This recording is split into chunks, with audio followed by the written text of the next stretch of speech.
আসসালামু আলাইকুম ওয়া রাহমাতুল্লাহি ওয়া বারাকাতুহু। সুপ্রিয় সুন্নতে নববী টিভির দর্শক মণ্ডলী, প্রিয় ভাইরা, সূরা ইখলাস কখন 3 বার 5 বার বা 10 বার পড়লে সকল মনের ইচ্ছা পূরণ হয়ে যায়, সাথে সাথে কবুল হয়ে যায় এবং আপনি যেটা চাইবেন, যে দোয়া আল্লাহ তাআলার কাছে করবেন, অবশ্যই আল্লাহ তাআলা সেই দোয়াটা কবুল করবে। তাহলে আসুন আমরা সূরা ইখলাস, এই অত্যন্ত গুরুত্বপূর্ণ এই সূরা ইখলাস কোন সময় পড়লে এই সওয়াবগুলো পাওয়া যায় সে বিষয়ে আমরা আলোচনা করব। আর সম্পূর্ণ ভিডিওটি দেখার অনুরোধ প্রত্যেকের করছি। সূরা ইখলাস কোরআনে কারিমের 112 নম্বর সূরা। এই সূরাতে আল্লাহ তাআলার অস্তিত্ব এবং সত্তার সবচেয়ে সুন্দর ব্যাখ্যা রয়েছে। এটি কোরআনের অন্যতম ছোট সূরা হিসাবে বিবেচিত হয়েছে। তবে এই সূরা কোরআনের 1/3 অংশ বলা হয়।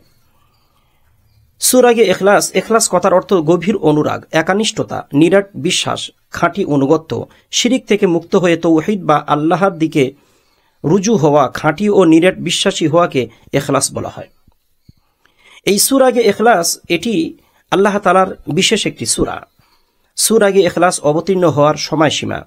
অবিশ্বাসীরা, কাফেররা, মুশরিকরা রাসূল আকরাম সাল্লাল্লাহু আলাইহি ওয়াসাল্লামকে যখন প্রশ্নবিদ্ধ করেছিলেন, হে মুহাম্মদ, তোমার আল্লাহর পরিচয় বলো, তোমার আল্লাহর বংশ পরিচয় বলো, তোমার আল্লাহ কিসের তৈরি, স্বর্ণের না রূপের তৈরি, রূপর তৈরি, তখন আল্লাহ তাআলা এই সূরা ইখলাস আল্লাহ তাআলা অবতীর্ণ করেন। সূরা ইখলাসের আমলে জান্নাত লাভ।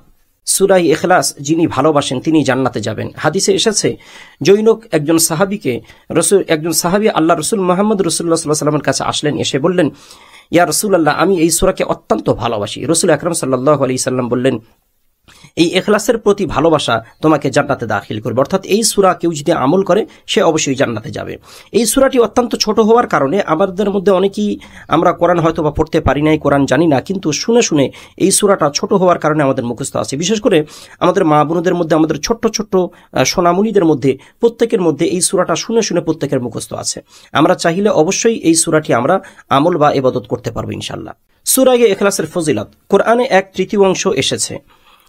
একবার রাসূল আকরাম সাল্লাল্লাহু আলাইহি ওয়াসাল্লাম সাহাবীদেরকে একত্রিত করলেন, করে বললেন, আসো তোমাদেরকে কোরআনের 1/3 অংশ শোনাবো। সাহাবীরা সবাই একত্রিত হয়ে গেলেন। আল্লাহ রাসূল মুহাম্মদ রাসূলুল্লাহ সাল্লাল্লাহু আলাইহি ওয়াসাল্লাম তিনি বসে সূরা ইখলাস তিনি তেলাওয়াত করলেন। এটি সহিহ মুসলিম এবং তিরমিজি শরীফের হাদিস। সাহাবীরা জিজ্ঞাসা করলেন, ইয়া রাসূলুল্লাহ, 1/3 অংশ শোনাতে গিয়ে ছোট্ট একটা সূরা ইখলাস আপনি শোনালেন। রাসূলুল্লাহ সাল্লাল্লাহু আলাইহি ওয়াসাল্লাম বললেন, এই ছোট্ট সূরা ইখলাস কেউ যদি তেলাওয়াত করে কোরআনের 1/3 অংশ তেলাওয়াত করা সমপরিমাণ সওয়াব সে অর্জন করবে ইনশাআল্লাহ। বিপদে আপদে উপকারী এই সূরা। হাদিসে এসেছে, আল্লাহ রাসূল মুহাম্মদ রাসূলুল্লাহ সাল্লাল্লাহু আলাইহি ওয়াসাল্লাম বলেন, যে ব্যক্তি সকাল বিকালে সূরা ইখলাস, সূরা ফালাক আর সূরা নাস পাঠ করবে, তাকে বালা মুসিবত থেকে আল্লাহ তাআলা রক্ষা করবেন। এই সূরা বালা মুসিবত থেকে রক্ষা করার জন্য যথেষ্ট। আবু দাউদ, তিরমিজি এবং নাসাই শরীফের হাদিস। আম্মা জান আয়েশা সিদ্দিকা বলেন, আল্লাহ রাসূল তিনি যখন ঘুমাতে যেতেন, তিনি ঘুমাতে গিয়ে সূরা ইখলাস, কুল হুয়াল্লাহু আহাদ তিনি পড়তেন, কুল আউযু বিরাব্বিল ফালাক তিনি পড়তেন, কুল আউযু বিরাব্বিন নাস তিনি পড়তেন। পরে হাতের মধ্যে ফুঁক দিয়ে 3 বার ফুঁক দিয়ে গোটা দেহের মধ্যে হাতটা তিনি মাসাহা করে দিতেন, বুলিয়ে নিতেন। তো সূরা ইখলাস, এই হাদিসটা আসছে বুখারী এবং আবু দাউদ এবং তিরমিজি শরীফের হাদিস। সূরা ইখলাসের এই রকম উপকারিতা, এই রকম ফজিলত আল্লাহ তাআলা দান করেছেন। সূরা ইখলাসের অর্থ, আল্লাহ তাআলা বলেন, কুল হুয়াল্লাহু আহাদ, বলো তিনি আল্লাহ যিনি অদ্বিতীয়। আল্লাহুস সামাদ, আল্লাহ সবার নির্ভর স্থল। আমরা সবাই আল্লাহর প্রতি ডিপেন্ডেন্ট, আল্লাহর উপরে নির্ভর করে থাকি। লাম ইয়ালিদ ওয়ালাম ইউলাদ, তিনি কাউকে জন্ম দেননি এবং তাকে কেউ জন্ম দেয়নি। ওয়ালাম ইয়াকুল লাহু কুফুয়ান আহাদ, আর তার সমতুল্য গোটা পৃথিবীতে আর কেউ নাই। সূরা ইখলাসে আল্লাহ তাআলার ভালোবাসা লাভ করা যায়। রাসূলুল্লাহ সাল্লাল্লাহু আলাইহি ওয়াসাল্লাম, আম্মা জান আয়েশা সিদ্দিকা তিনি বর্ণনা করেন, আল্লাহ রাসূল একজন সাহাবীকে তিনি আমির বা নেতা নিযুক্ত করে কোনো একটা জায়গা পাঠিয়ে দেন যুদ্ধ করতে। তিনি সেখানে গিয়ে ইমামতি কালে সূরা ফাতিহার পরে তিনি এই সূরা ইখলাস প্রত্যেক রাকাতেই তিনি সূরা ইখলাস তিনি পড়তেন। অন্যান্য সাহাবীরা এটি জানতে পেরে যুদ্ধ থেকে যখন ফিরে আসলেন, ফিরে এসে মুহাম্মদ রাসূলুল্লাহ সাল্লাল্লাহু আলাইহি সাল্লামের কাছে এসে সাহাবীরা বললেন, ইয়া রাসূলুল্লাহ, আপনি জানাকে নেতা করে, জানাকে আমাদের সাথে আপনি পাঠিয়ে দিয়েছিলেন আমির হিসাবে। ওই সাহাবী তো এই যুদ্ধে গিয়ে যখন তিনি নামাজ পড়তেন সব সময় এই সূরা ইখলাস তিনি তেলাওয়াত করতেন। প্রত্যেক রাকাতে সূরা ফাতিহার পরে সূরা ইখলাস তেলাওয়াত করতেন। রাসূলুল্লাহ সাল্লাল্লাহু আলাইহি ওয়াসাল্লাম সাহাবীকে ডাকলেন, সাহাবীকে জিজ্ঞাসা করলেন, তুমি কেন এই সূরা তেলাওয়াত করো? সাহাবী তিনি বললেন, ইয়া রাসূলুল্লাহ, এই সূরাকে আমি অনেক ভালোবাসি, এই সূরাটি তেলাওয়াত করতে আমার মনে অনেক শান্তি আসে, অনেক তৃপ্তি আসে। আর এই সূরা এর মধ্যে আমার স্রষ্টা, আমার রব, আমার প্রতিপালক রব্বে কাবা তানার পরিচয় এই সূরার মধ্যে আছে। এই কারণেই আমি এই সূরাটাকে অত্যন্ত ভালোবাসি। আল্লাহ রসুল মোহাম্মদ রাসূলুল্লাহ সাল্লাল্লাহু আলাইহি ওয়াসাল্লাম তানার মুখ দিয়ে কথাটা শুনলেন, শুনে বললেন, আমি ও সাহাবীরা তোমরা শুনে রাখো, আমি বলে দিচ্ছি আমার আল্লাহ এই সাহাবীকে ওই কারণেই বেশি ভালোবাসে। সুবহানাল্লাহ। আল্লাহর ভালোবাসা পেতে গেলে সূরা ইখলাস বেশি বেশি করে পড়া। আরেকটি হাদিস আমি শোনাই, চমৎকার হাদিস। হযরত জাবের ইবনে আব্দুল্লাহ রাদিয়াল্লাহু তাআলা আনহু বর্ণনা করেন, আল্লাহ রসুল মোহাম্মদ রাসূলুল্লাহ সাল্লাল্লাহু আলাইহি ওয়াসাল্লাম বলেছেন, যে ব্যক্তি 3টি কাজ ঈমানের সঙ্গে করবে, আল্লাহ তাআলার 8টা দয়ার জান্নাতের যে কোনো জান্নাত দিয়ে সে জান্নাতের মধ্যে প্রবেশ করবে। আল্লাহ তাআলা 8টা দয়ার জান্নাতের মেহমান বিনা হিসাবে সে হয়ে যাবে। 3টি কাজকে, একটি কাজ হচ্ছে যে হত্যাকারীকে ক্ষমা করে দেবে।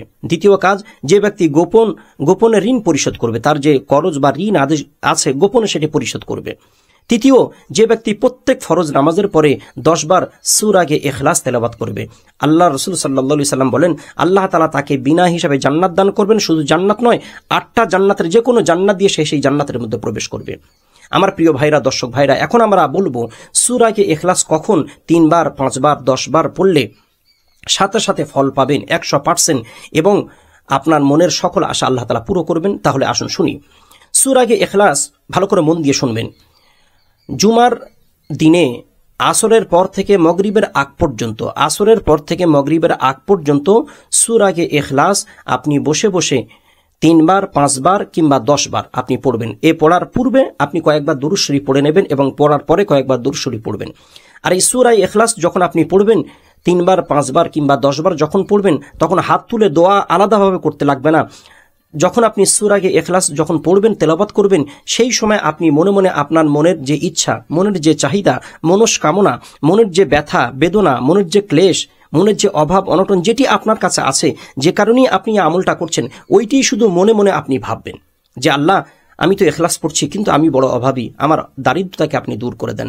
আমি তো সূরা ইখলাস পড়ছি, মুখে বলছি না আল্লাহ, কিন্তু আমার সন্তান, আমার স্ত্রী, আমি বড় অসহায়, আমাকে আপনি সহায় হয়ে যান। আমি বড় অভাবী, আমার দারিদ্রতা দূর করেন। আমি বড় রোগাক্রান্ত, আমার বিবি রোগ হয়েছে, ব্যাধি হয়েছে, আল্লাহ তাআলা আপনি রোগ থেকে শেফা দান করেন। আমার কাজ নাই, আমার চাকরি নাই, আমার ঘর নাই, আমার বাড়ি নাই, আমি বড় পেরেশানের মধ্যে আছি, আল্লাহ আমার পেরেশানিকে আপনি দূর করে দেন। দোয়া করতে লাগবে না, মন থেকে শুধু এই আশাটুকু আপনি করবেন। এই আপনার মনের আশা মন থেকে ভাববেন আর মুখে সূরা ইখলাস 5 বার, 3 বার, 10 বার আপনারা পড়বেন, মন থেকে পড়বেন। দেখবেন সাথে সাথে ইনশাআল্লাহ একাগ্রতার সাথে যদি করতে পারেন, অবশ্যই সাথে সাথে আল্লাহ তাআলা আপনার মনস্কামনা, মনের ইচ্ছা আল্লাহ তাআলা পুরো করবেন, সাথে সাথে আপনি ফল পাবেন। এটা কোরআনের আমল। এই আমল আল্লাহ তাআলা আমাদের প্রত্যেকের করা তৌফিক দান করুন। আসসালামু আলাইকুম ওয়া রাহমাতুল্লাহি ওয়া বারাকাতুহু।